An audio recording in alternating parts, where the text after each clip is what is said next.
Philippine Statistics Authority, or PSA, reports a positive trend with the increase in youth employment reaching 5.44 million in October.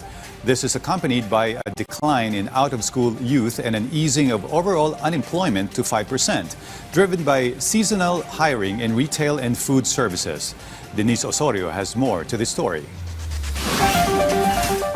More young Filipinos are finding work as seasonal hiring intensifies during the final months of the year. Among them is 23-year-old Shane Cagitla, who secured a job in a coffee shop during last year's mass recruitment drive. She says flexible working hours have allowed her to keep up with her studies. Nag-enjoy po ako sa ginagawa ko.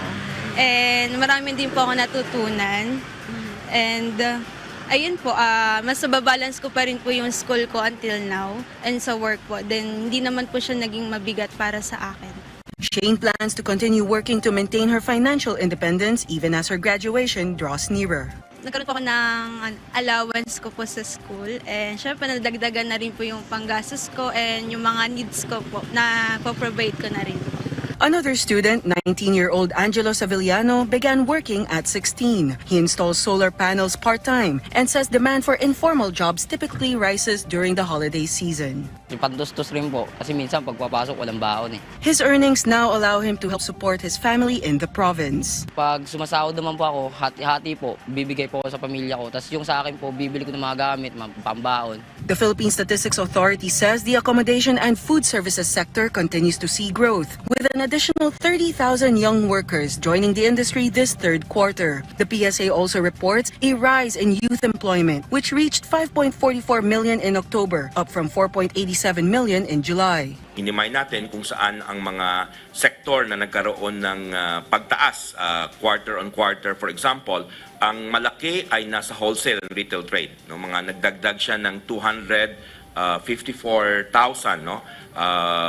Pangalawa, yung agriculture and forestry. So ito rin yung malaki yung increase quarter on quarter. Dagdagdag ng 289,000.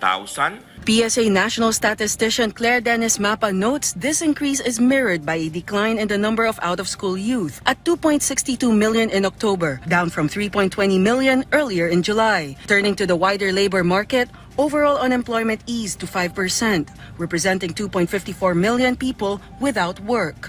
This is down from 5.3% or 2.59 million in July, as the employment rate rose to 95%, up from 94.7%. The PSA attributes some of the gains to seasonal demand in retail and agriculture ahead of the harvest period. Nagkaroon tayo ng increase sa agricultural and forestry ng mga 1.87 million quarter on quarter.